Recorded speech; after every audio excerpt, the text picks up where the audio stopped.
You ask Tiger to solve. This deals with linear equations with one unknown. The final result is x equals -5. Let's solve it step by step. Group all x terms on the left side of the equation. Subtract 3x from both sides. Group like terms. Simplify the arithmetic. Group like terms. Simplify the arithmetic.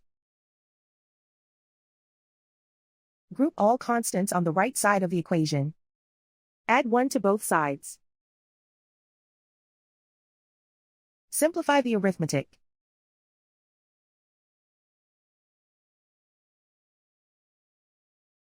Convert the x into a positive number.